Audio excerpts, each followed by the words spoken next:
Topic है वो है गुरु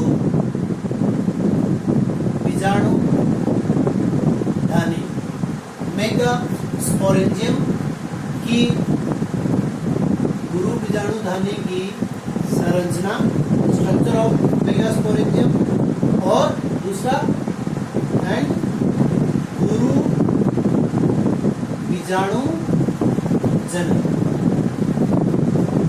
जैसा कि आप लोगों को पता है, पीछे पढ़ा कि पुष्प का जो मादा जननांग है वो कहलाता है जायांग, और जायांग का प्रत्येक भाग कहलाता है स्त्री केसर या अंडक। स्त्री केसर के 3 भाग, सबसे ऊपरी भाग को कहते हैं वर्तिकाग्र, नलिका युक्त भाग वर्तिका, और फूला हुआ निचला भाग जो पुष्पासन से अटैच रहता है कहलाता है अंडाशय। इन तीनों को संयुक्त रूप से अपन कहते हैं स्त्री केसर। अब स्त्री केसर के अंदर यहाँ क्या होता है, बीजांड लगे हुए रहते हैं, और इन्हीं बीजांडों को क्या कहते हैं, गुरु बीजाणु धानी। जैसा अपन ने नर युग्मकोद्भिद के विकास में पढ़ा था, वैसे यहाँ मादा युग्मकोद्भिद का विकास है या गुरु बीजाणु धानी है। तो गुरु बीजाणु धानी की संरचना ज्यादातर ये प्रश्न परीक्षा में पूछा गया है, गुरु बीजाणु धानी की संरचना दीजिए या बीजांड की संरचना दीजिए, तो दोनों एक ही बात है। अब इसको हम विस्तार पूर्वक यहाँ देखते हैं, मैं आपको बड़े डायग्राम के द्वारा समझाता हूँ।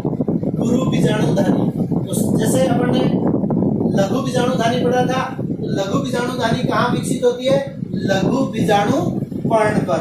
उसी प्रकार क्योंकि ये चारों क्या है आपको बताया, बाह्य दलपुंज, दलपुंज, उमंग, जायांग, चारों क्या है, पुष्पीय पर्णे हैं। तो यहाँ गुरु बीजाणु धानी को गुरु बीजाणु पर्ण भी अपन कह सकते हैं। इसके अंतर्गत आप लोग देखिए, ये मैं दोबारा नहीं बताऊंगा, यहाँ ये जो इतनी संरचना मैंने बनाई है, इस संरचना को कहते हैं भ्रूण कोश, और यही भ्रूण कोश जो है वो निषेचन के पश्चात परिवर्तित हो जाता है भ्रूण कोश में, यानी ये कै जो है वो परिवर्तित हो जाएगा किसमें, पै में। और ये भ्रूण कोश क्या है, ये आपको मैंने पूर्व में भी बताया था, ध्यान में रखना, इंपॉर्टेंट क्वेश्चन है। ये भ्रूण कोश क्या है, मादा युग्मक। भ्रूण कोश क्या है, मादा युग्मक। यहाँ जो प्रश्न पूछे जाने वाले हैं, इसमें आपको कंफ्यूज करने के लिए पूछा जा सकता है कि ये जो भ्रूण कोश है, इसके अंदर जितनी भी कोशिकाएं हैं वो सारी की सारी क्या है, अगुणित है। ये अपने को ध्यान में रखना है। और ये एक जो प्रश्न पीएमटी में भी बहुत बार पूछा गया है कि भ्रूण कोश कितनी कोशिकीय और कितनी केंद्रकीय संरचना है। तो आप लोग देख लीजिए, साफ साफ दिखाई दे रहा है, 1 2 3 4 5 6 7, क्या है, 7 कोशिकाएं, 7 सेल। दूसरा न्यूक्लियस देखेंगे और इनके अंतर्गत 1 2 3 4 5 6 7 8, क्या है, 8 न्यूक्लियस। तो ये ध्यान में रखना, ये क्वेश्चन बहुत बार पूछा गया है। क्या है, भ्रूण कोश, या उसको अंग्रेजी में कहते हैं एम्ब्रियो सैक। एम्ब्रियो सैक जो है वो एक 7 कोशिकीय और 8 केंद्रकीय संरचना ये भ्रूण कोश। अब अपन बात कर रहे हैं किसकी, गुरु बीजाणु धानी की संरचना, या मैंने आपको बताया इसी को क्या कहते हैं, बीजांड, द स्ट्रक्चर ऑफ ओव्यूल, बीजांड की संरचना। तो अगर भ्रूण कोश के चारों ओर कोई सुरक्षात्मक आवरण है तो वह आवरण कहलाता है अध्यावरण, इंग्लिश में कहते हैं टेक्निक। तो सबसे पहली बात कि बीजांड जो है अध्यावरणीय है, या जैसा कि आपको जीव विज्ञान में बताया है, ए शब्द का मतलब अनुपस्थित, अध्यावरणीय का मतलब कोई भी अध्यावरण इसके चारों ओर उपस्थित नहीं है। उपस्थित है तो ये क्या हो गया, अध्यावरणीय। अब ज्यादातर जो आवृत बीजी पादप है, ज्यादातर आवृत बीजी पादपों में क्या होता है, दो अध्यावरण उपस्थित होती है तो उनको कहते हैं द्विअध्यावरण। अगर एक अध्यावरण उपस्थित है तो एक अध्यावरणीय, दो अध्यावरण उपस्थित है तो द्विअध्यावरणीय, और दो से ज्यादा है, तीन है तो त्रिअध्यावरणीय। सामान्यतः क्या होता है, दो अध्यावरण उपस्थित होती है, इसलिए इस बीजांड को या यूं कहते हैं अपन, सामान्यतः दो अध्यावरण उपस्थित होती है तो इस प्रकार के बीजांड को क्या कहते हैं, प्रारूपिक बीजांड, जिसमें दो अध्यावरण उपस्थित हो। तो ये दो अध्यावरण है तो ये क्या हो गया, द्विअध्यावरणीय बीजांड। ये देखिए ये क्या है अपना अंडाशय, ये अंडाशय की भित्ति। तो बीजांड जिस संरचना के द्वारा अंडाशय से संलग्न रहता है ये क्या कहलाएगा, बीजांड व्रत। जैसे पुष्प के अंदर था, पुष्प जिस संरचना के द्वारा या मुख्य शाखा से या तने से लगा हुआ रहता है पुष्प व्रत कहलाता है। पत्ती जिसके द्वारा तने से लगी हुई रहती है पर्ण व्रत कहलाती है। बीजांड जिस संरचना के द्वारा अटैच रहता है उसे क्या कहते हैं, बीजांड व्रत। बीजांड व्रत और ये क्या था अपना, अध्यावरण। बीजांड व्रत और अध्यावरण दोनों एक दूसरे से जिस संरचना के द्वारा आपस में जुड़े हुए रहते हैं क्या कहलाता है, अब देखिए ये बाहर की तरफ है बाह्य अध्यावरण या अध्यावरण प्रथम, अंदर की तरफ है आंतरिक अध्यावरण या अध्यावरण द्वितीय। दोनों अध्यावरण जिस स्थान से एक दूसरे से दूर रहती है यह संरचना कहलाती है क्या, बीजांड द्वार, माइक्रोपाइल। इसी बीजांड द्वार के द्वारा मेरा पहले वीडियो मैंने अपलोड किया था परागण का, तो उसके पश्चात अपन देखेंगे कि परागण के पश्चात क्या होता है, पराग नलिका का अंकुरण होता है, पराग नलिका का निर्माण होता है। पराग नलिका क्या करती है, नर युग्मकों या केंद्रकों को लेकर आती है। तो वो केंद्रक इसी बीजांड द्वार के द्वारा क्या करते हैं, एक दूसरे में प्रवेश करते हैं। बीजांड द्वार के द्वारा ही पराग नलिका क्या करेगी, भ्रूणकोश में प्रवेश करेगी। बीजांड द्वार के बिल्कुल विपरीत वाला भाग, ये वाला भाग क्या कहलाता है, नाभिक। ठीक है, और इस बीजांड में ये संरचना जिसके द्वारा संवहन ऊतक बीजांड के अंदर प्रवेश करते हैं। ठीक है, और उसके बाद में जो गुरु बीजाणुधानी या बीजांड के अंदर सबसे महत्वपूर्ण भाग है वो ये है, भ्रूणकोश और अध्यावरण के बीच का ये वाला जो भाग है ये क्या कहलाता है,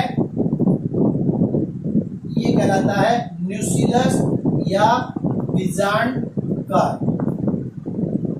अब देखो ये हो गई अपनी संरचना किसकी, बीजांड की या गुरु बीजाणुधानी। दूसरा क्या है अपना, गुरु बीजाणु जनन। थोड़ा सा मैंने इसके बारे में आपको पहले भी बताया था, गुरु बीजाणु जनन के बारे में।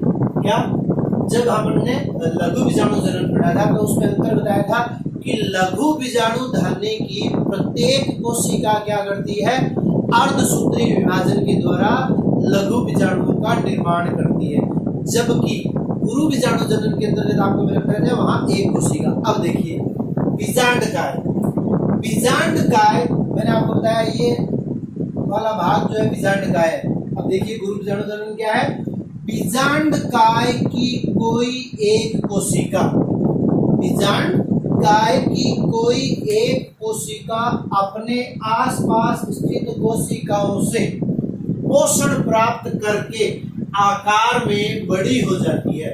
कौन, बीजांड काय की कोई एक कोशिका अपने आसपास स्थित कोशिकाओं से पोषण प्राप्त करके आकार में बड़ी हो जाती है, और इस कोशिका को क्या कहते हैं, इस कोशिका को कहते हैं प्रसूतक कोशिका, आर्कीस्पोरियल कोशिका।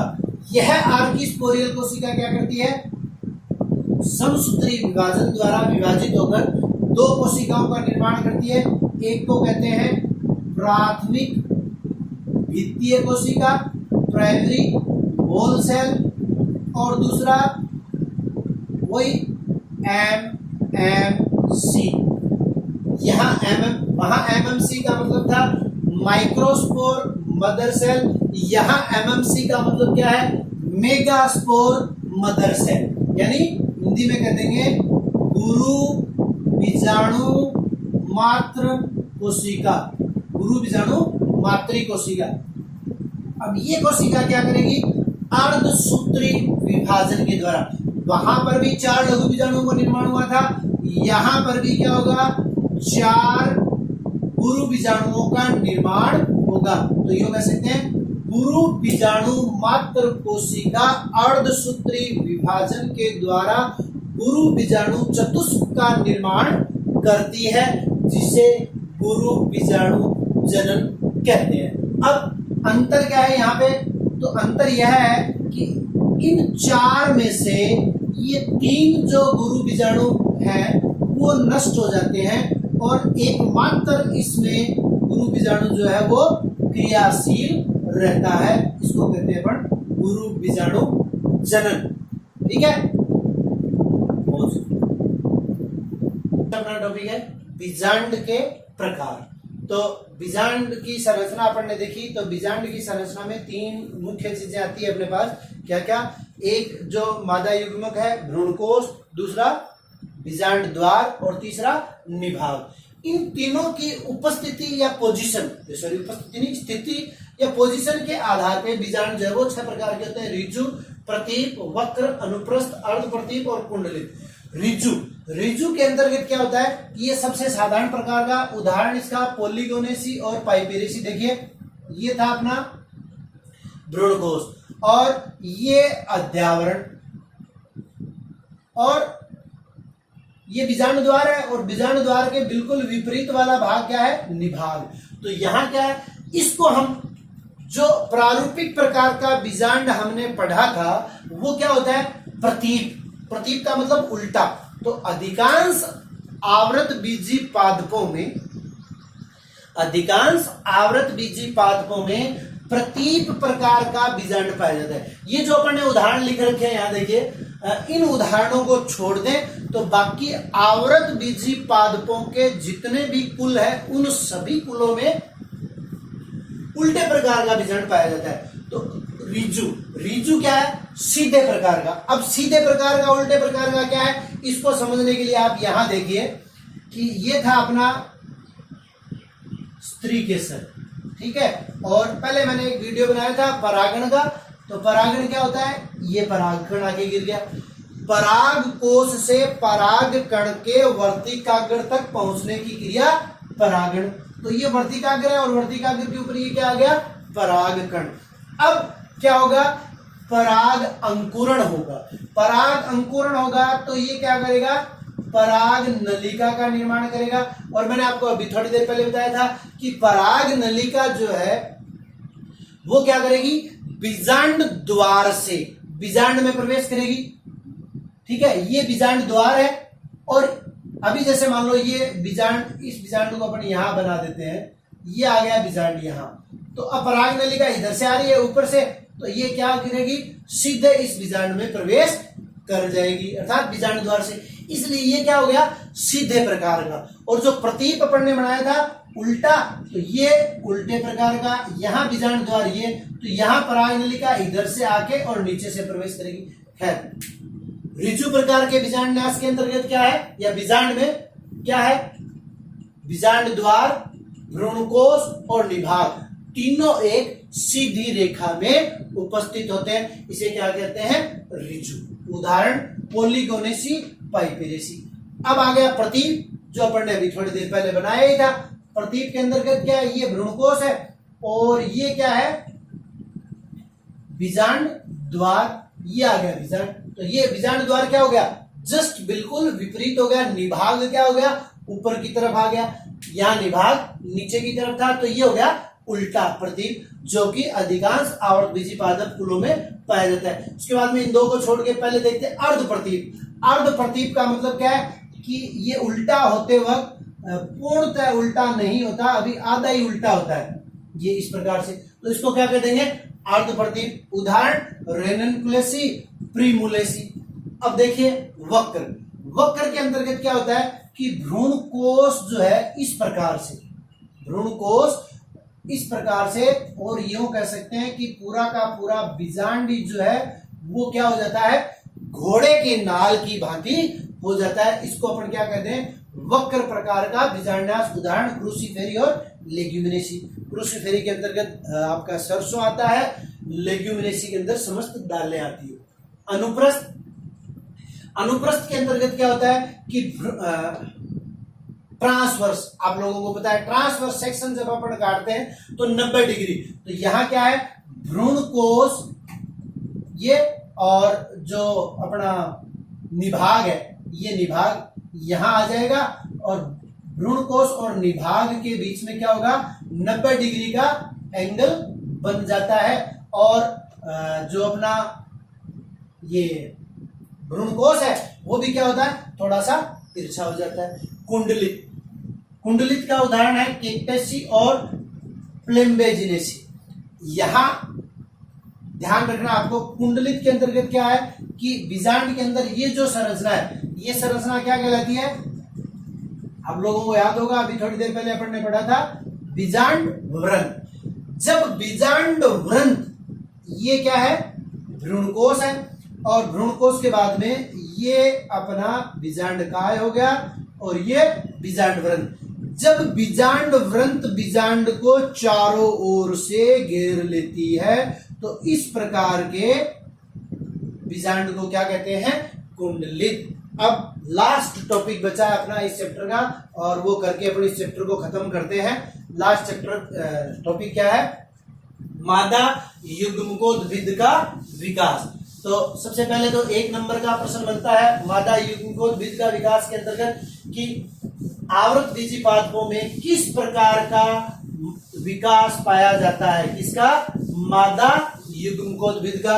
तो एक शब्द है अपने पास, क्या है वो आप लोगों को याद रखना है, एक शब्द मात्र, पोलीगोनम प्रकार का विकास पाया जाता है। इसमें आवृत बीजी, अधिकांश आवृत बीजी पादपों के अंदर, या अपने जो कोर्स में है उसमें अपने को इतना याद रखना है, पोलीगोनम प्रकार का विकास क्या होता है। देखो अभी मैंने आपको बताया था कि गुरु बीजाणु जनन के अंतर्गत क्या होता है, गुरु बीजाणु जनन में 4 जो गुरु बीजाणु बनते हैं उनमें से 3 नष्ट हो जाते हैं, केवल एक ही क्या रहता है, क्रियाशील रहता है गुरु बीजाणु के अंदर, क्यों कह सकते हैं। अब इसका निर्माण हुआ है अर्धसूत्री विभाजन के द्वारा। ये ध्यान में रखना, बहुत बार सूत्र गुणिता का प्रश्न पूछा जाता है, और अभी थोड़ी देर पहले भी मैंने आपको बताया था कि भ्रूण कोष के अंदर जितने भी केंद्रक हैं वो सारे के सारे अगुणित हैं।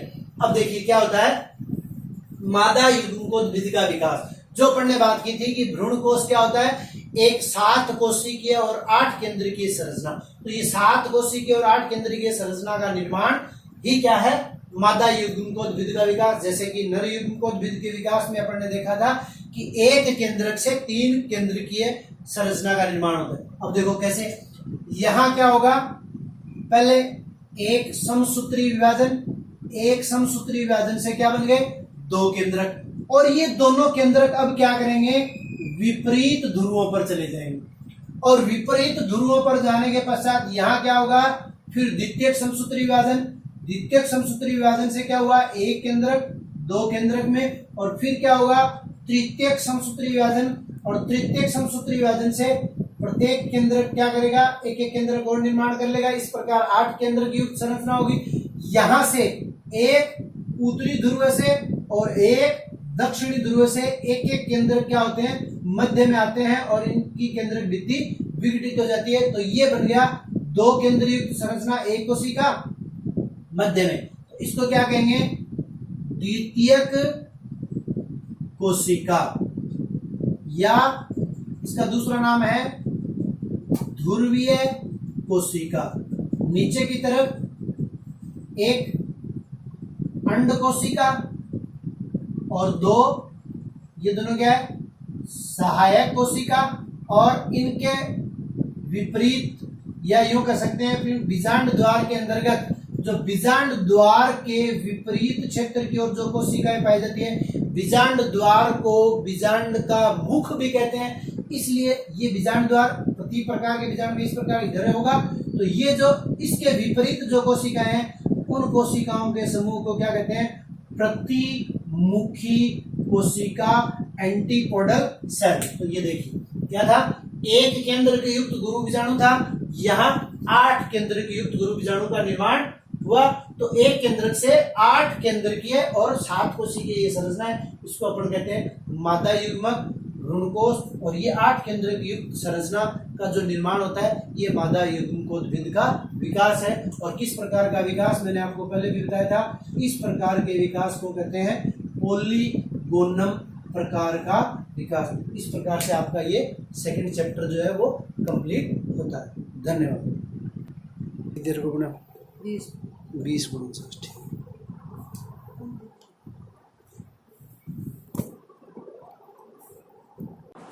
तू पकड्याला घालल्या विना रे बोलली सरळ सास कसा घाललाय